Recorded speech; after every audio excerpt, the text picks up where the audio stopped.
Hello friends, MJ biology point में आपका फिर से स्वागत है।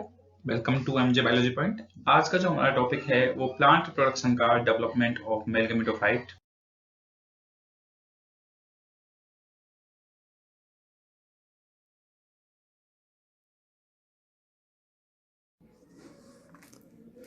तो सबसे पहले हम बात करते हैं नरिमकोद्भिद होता क्या है। तो नरिमकोद्भिद जो होता है जिसे हम कहते हैं अंकुरित परागकण, यानी ऐसा परागकण जिसमें पराग नलिका बन चुकी होती है और उसमें नरिमक होते हैं, उसे ही हम नरिमकोद्भिद कहते हैं। तो ये कैसे बनता है, इसकी प्रक्रिया हम पढ़ते हैं।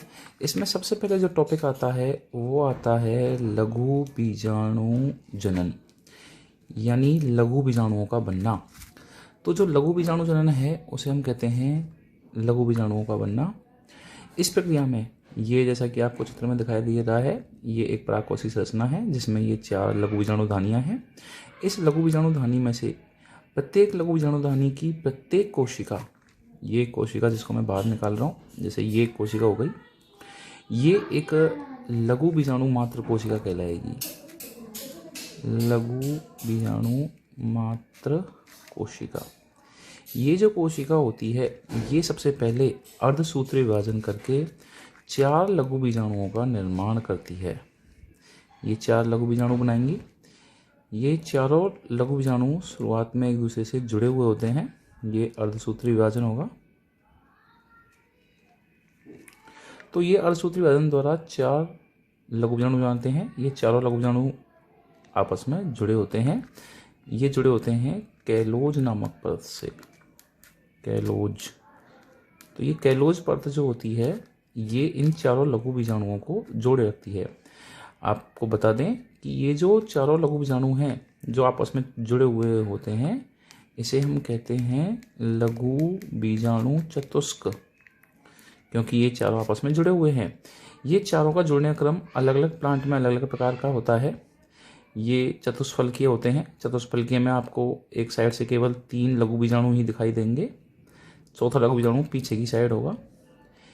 या फिर ये समद्विपार्श्विक हो सकते हैं, चारों आपको एक साथ दिखाई दे सकते हैं। रेखीय क्रम हो सकते हैं जो आपको दिखाई दिया है। ये टी आकार के भी हो सकते हैं। तो ये चारों का जुड़ने का क्रम अलग अलग प्लांट में अलग अलग तरह से हो सकता है। तो इस तरह से ये जो लघु बीजाणु चतुष्क है जो कैलोज परत से जुड़ा हुआ है, बाद में ये चारों लघु बीजाणु कैलेज नामक एंजाइम से, एक एंजाइम होता है जिसका नाम है कैलेज, ये जो निकलता है ये निकलता है टेपिटम से। टेपिटम, ये सबसे अंदर वाली जो परत होती है लघु बीजाणुधानी की, वो होती है टेपिटम। तो इस टेपिटम से ये कैलेज एंजाइम निकलता है। ये कैलेज एंजाइम इन चारों लघु बीजाणुओं को एक दूसरे से अलग कर देता है।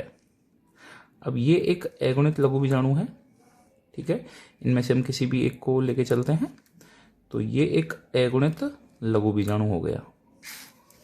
ये हो गया अगुणित लघु बीजाणु। अब ये आगे चलकर निर्माण करेगा परागकण का। ये परागकण में बदल जाएगा।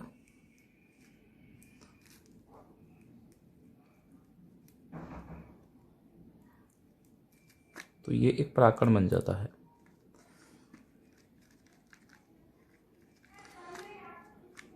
तो ये परागकण जो होता है, अब ये आगे चलकर नरिमकोद्भिद का निर्माण करेगा, ठीक है। नरिमकोद्भिद के बनने से पहले मैं आपको परागकण की संरचना बता दूं। परागकण जो होता है उसके ऊपर 2 आवरण होते हैं। बाहर वाला आवरण बाह्य चोल कहलाता है, एक्सोइन, जबकि अंदर वाला आवरण अंतःचोल कहलाता है। तो ये 2 आवरण हो गए। एक होता है बाह्य चोल जो बाहर है, और दूसरा होता है अंतःचोल जो अंदर की ओर है। जो बाह्य चोल होता है वो बना होता है स्पोरोपोलेनिन का। याद रखें, स्पोरोपोलेनिन। स्पोरोपोलेनिन जो होता है ये बहुत दृढ़ पदार्थ है। ये किसी भी अम्ल, क्षार या उच्च ताप दाब पर भी अपघटित नहीं होता। इसलिए परागकण जो होते हैं लंबे समय तक सुरक्षित रहते हैं। तो ये एक तरह से सुरक्षा का काम करता है, जीवाश्म के रूप में सुरक्षा देना इसका काम होता है। तो इससे ये परागकण अपघटित नहीं होते। दूसरा जो परत है वो होती है अंत्यचोल। अंत्यचोल जो होती है वो बनी होती है पेक्टिन और सेल्यूलोज से, पेक्टिन और सेल्यूलोज से। ये पतली भित्ति होती है जो अंदर लघु बीजाणु जो था उसको घेरे रहती है। आपको एक चीज़ और मैं बताना चाहूँगा, जो स्पोरोपोलिन है उसके ऊपर कुछ परागकणों में पोलन किट भी पाया जाता है। पोलन किट एक चिपचिपा पदार्थ होता है, ये उन परागकणों में पाया जाता है जो कीट परागण द्वारा स्थानांतरित होते हैं, तो वहाँ पर ये पोलन किट भी पाया जाता है। एक बात ये भी है कि जो बाह्यचोल होता है वो कुछ स्थान ऐसे होते हैं जहाँ पर अनुपस्थित होता है। ये मैं जो स्थान आपको दिखा रहा हूँ, ये कुछ ऐसे स्थान हैं जहाँ पर ये नहीं पाया जाता। यहाँ पर एक छिद्र पाया जाता है जिसे हम कहते हैं जनन छिद्र।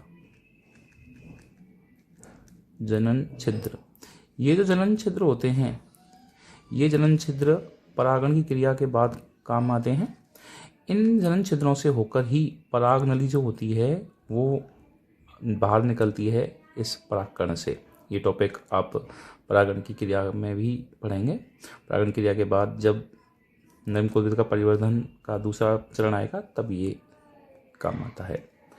तो ये इस तरह से परागकण के ऊपर दो आवरण हो गए, बाह्यचोल और अंतःचोल। बाहर वाला आवरण बाह्यचोल है जबकि अंदर वाला आवरण अंतःचोल है। उसके बाद इसके अंदर ये जो एगुणित केंद्रक है, एन होता है एगुणित केंद्रक, ये एगुणित केंद्रक आगे चलकर एक समसूत्री विभाजन करता है। यहाँ से हम नरम का परिवर्तन स्टार्ट करते हैं। तो इसका जो ये केंद्रक है, ये केंद्रक विभाजन करता है और दो केंद्रकों का निर्माण कर लेता है। ध्यान रखें ये विभाजन समसूत्री होगा, क्योंकि ये एगुणित है तो इसका एक समसूत्री विभाजन होता है। ये ऊपर आवरण है, इनको मैं नहीं दर्शाऊंगा बार बार में। तो ये दो केंद्रक में बढ़ जाता है। एक जो बड़ा वाला केंद्रक है ये कायिक केंद्रक होता है, कायिक केंद्रक, और जो छोटा वाला केंद्रक है इसे हम कहते हैं जनन केंद्रक। जनन केंद्रक, ये जो जनन केंद्रक है इसके ऊपर कोशिका भित्ति भी बन जाती है। तो इस तरह से ये एक जनन कोशिका बन जाती है, जनन कोशिका। और ये जो पूरी कोशिका बची, इस पूरी कोशिका को कहेंगे हम कायिक कोशिका, कायिक कोशिका। तो इस तरह से आप देखोगे कि इस परागकण के अंदर दो कोशिकाएं बन चुकी हैं। बड़ी वाली कोशिका कायिक कोशिका कहलाती है, जबकि छोटी वाली जो कोशिका होती है वो जनन कोशिका कहलाती है। जनन कोशिका लेंस के आकार की होती है और ये इस कायिक कोशिका के कोशिका द्रव्य में मुक्त रूप से तैरती भी रहती है, यानी ये इससे जुड़ी हुई नहीं है, मुक्त अवस्था में तैर सकती है। तो ये इस तरह से परागकण जो होता है द्विकोशिकीय अवस्था में आ जाता है। ये जो है द्विकोशिकीय, यानी दो कोशिकाएं बन चुकी हैं, इसलिए इसको द्विकोशिकीय अवस्था कहते हैं। ये अवस्था हमेशा परागण से पूर्व आती है। तो ये होता है परागण से पूर्व की अवस्था। उसके बाद अब ये जो जनन कोशिका है, ये जनन कोशिका आप देखें, ये कायिक कोशिका का केंद्रक और ये एक जनन कोशिका। ये जो जनन कोशिका है इसका केंद्रक यानी ये जनन कोशिका वापस एक समसूत्री विभाजन और करती है और दो केंद्रकों का निर्माण कर लेती है। ये दो केंद्रक बन गए पूरा परागकण। तो ये जो दो केंद्रक हैं ये नर युग्मक या नर केंद्रक आप इन्हें बोल सकते हो, ये बन जाते हैं। ये क्रिया भी कुछ प्लांट में परागण से पूर्व ही होती है, कुछ प्लांट्स में ये परागण से पूर्व होती है, जबकि कुछ में ये क्रिया परागण के बाद भी, जब ये परागकण स्त्री के शरीर पहुंच जाता है तब भी होती है। ये स्त्री केसर, तो इस पर पहुंचने के बाद ये दोनों युग्मक बन सकते हैं और कुछ प्लांट जो होते हैं उनमें ये क्रिया जो होती है परागण से पूर्व हो सकती है। तो ये परागण से पूर्व भी हो सकती है या परागण के पश्चात भी हो सकती है जब ये इस तरीके से पहुंचता है। तो इस तरह से इसमें तीन केंद्रकों का निर्माण हो चुका होता है। एक कायिक कोशिका का केंद्रक है जबकि दो जनन केंद्रक हैं।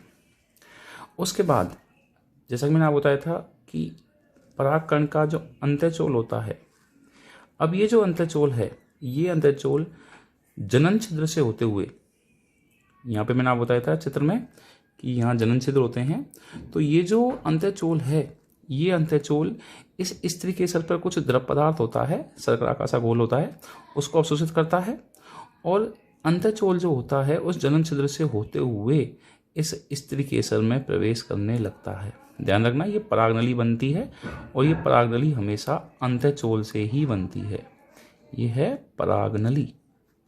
तो ये जो परागनली है ये हमेशा अंत्यचोल से बनती है और जनन छिद्र से होते हुए निकलकर इस स्त्री केसर में वर्तिकाग्र से वर्तिका में प्रवेश करती है।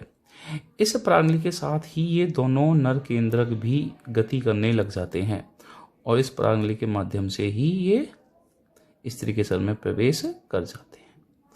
तो इस तरह से हम देखते हैं कि ये परागकण अंकुरित हो चुका है, यानी इसमें परागनली बन चुकी है। तो इस अंकुरित परागकण को ही कहा गया है नरयुग्मोद्भिद। जैसा कि मैंने आपको पहले बताया था कि अंकुरित परागकण यानी ऐसा परागकण जिसमें पराग नलिका पाई जाती है वो ही नरयुग्मोद्भिद कहा जाता है और साथ में इसमें 2 नर केंद्रक भी होते हैं। तो इस तरह से एक कंप्लीट नरयुग्मोद्भिद बन जाता है।